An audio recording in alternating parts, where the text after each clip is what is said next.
കൊല്ലത്ത് കോൺഗ്രസ് നേതാവ് Bindu കൃഷ്ണയ്ക്കെതിരെ poster. DCC ഓഫീസിന് മുന്നിലാണ് പോസ്റ്റർ പതിച്ചത്. ബിന്ദു കൃഷ്ണ BJP ഏജന്റ് ആണോ എന്ന് പോസ്റ്ററിലെ ചോദ്യം. താമര ചിഹ്നത്തോടൊപ്പം മോഡിയുടെയും ബിന്ദു കൃഷ്ണയുടെയും ചിത്രവുമുണ്ട്. രാജ്കുമാർ ചേരുകയാണ്. രാജ്കുമാർ, എന്താണ് ഈ പോസ്റ്ററിന്റെ ഉള്ളടക്കം? എങ്ങനെയാണ് ഈ പോസ്റ്റർ വന്നത്? എന്തൊക്കെയാണ് വിശദാംശങ്ങൾ?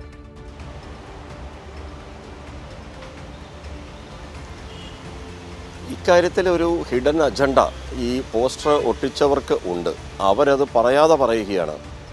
വരാൻ പോകുന്ന നിയമസഭാ തെരഞ്ഞെടുപ്പിൽ ഒരുപക്ഷെ ബിന്ദുകൃഷ്ണയ്ക്ക് സീറ്റുണ്ടെങ്കിൽ അത് BJPയുമായിട്ടുള്ള ഒരു രഹസ്യ ഒരു ഒത്തുചേരൽ അല്ലെങ്കിൽ അവരുമായിട്ടുള്ള ഒരു ഐക്യം അല്ലെങ്കിൽ ആ വോട്ട് സംബന്ധിച്ചിട്ടുള്ള കാര്യത്തിനകത്ത് എന്തോ ഒരു നിഗൂഢതയുണ്ട്.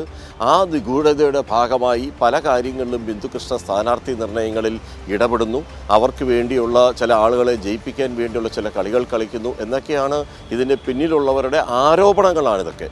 ഇത് ബിന്ദുകൃഷ്ണ നിഷേധിച്ചിട്ടുണ്ട്. തനിക്കെതിരെ മുമ്പും ഇങ്ങനെ ഉയർന്നിട്ടുണ്ട്. ഇതുകൊണ്ടൊന്നും തന്നെ തളർത്താമെന്ന് ആരും വ്യാമോഹിക്കേണ്ട എന്ന് തന്നെ ബിന്ദുകൃഷ്ണ പറഞ്ഞു. ഇങ്ങനെ ഒട്ടിച്ചവർ ആരും തന്നെ ഇതിൽ ഈ കോൺഗ്രസ് പ്രവർത്തകരല്ല, ഏതെങ്കിലും സാമൂഹ്യ വിരുദ്ധരായിരിക്കുമെന്നാണ് ബിന്ദുകൃഷ്ണയുടെ അഭിപ്രായം. അതേസമയം ഇപ്പോൾ ഉയർന്നിരിക്കുന്ന ഇതിൽ പറഞ്ഞിരിക്കുന്ന പോസ്റ്റർ അതിനോട് ചേർന്നുള്ള ചില പോസ്റ്ററുകളിൽ പറയുന്നത് കൊല്ലൂർവിള ഡിവിഷൻ, അവിടെ നിരവധി സ്ഥാനാർത്ഥികളാണ് കോൺഗ്രസിന് വേണ്ടി രംഗത്തുള്ളത്.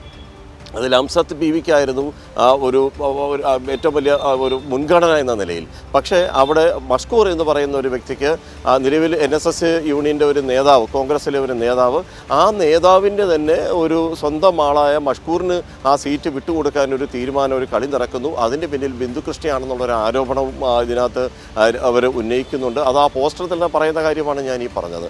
അപ്പോൾ ഇതെല്ലാം ചൂണ്ടിക്കാട്ടിയിട്ടുള്ള ഈ രാഷ്ട്രീയമായിട്ടുള്ള ബിന്ദുകൃഷ്ണയെ ഇതിനകത്ത് പ്പെടുത്തിക്കൊണ്ടുള്ള പോസ്റ്ററുകളാണ് ഇന്ന് രാവിലെ DCC ഓഫീസിന് മുന്നിലുള്ള ചുവരുകളിൽ പ്രത്യക്ഷപ്പെട്ടത്. അതേസമയം അതൊരു 6:30 ഈ പോസ്റ്ററുകൾ മൊത്തം 6:30-7 മണിയോടുകൂടി പോസ്റ്ററുകൾ മൊത്തവും ബിന്ദുകൃഷ്ണയുടെ ആളുകൾ തന്നെ ആയിരിക്കും മുഴുവനും കീറി നശിപ്പിച്ചു കളഞ്ഞു. നമ്മളവിടെ DCCയുടെ മുമ്പിൽ ചെല്ലുമ്പോൾ ഒന്നും തന്നെയില്ല. പക്ഷേ ഇതിൽ അതിന് മുമ്പേ തന്നെ നമുക്ക് ഇതിൻ്റെ ചിത്രങ്ങൾ എടുക്കാനേ, നമ്മൾ ചെന്നപ്പോഴൊക്കെ അത് കീറിയെങ്കിലും അതിന് മുമ്പേ നമുക്ക് ചില സുഹൃത്തുക്കൾ വഴി നമുക്ക് അതിൻ്റെ ചിത്രങ്ങൾ സംഘടിപ്പിക്കാൻ കഴിഞ്ഞതുകൊണ്ട് മാത്രമാണ് ഇതിപ്പോൾ പുറത്തു വന്നത്. അല്ലായിരുന്നെങ്കിൽ ഇത് നശിപ്പിച്ചായിരുന്നു. എന്നാൽ അതേസമയം നഗരത്തിൻ്റെ വേറെ പല സ്ഥലങ്ങളിലും ഇത് ഒട്ടിച്ചിട്ടുണ്ടെന്നാണ് കിട്ടുന്ന വിവരം. അതിനി ഉടൻ തന്നെ അതും പുറത്തു വരും.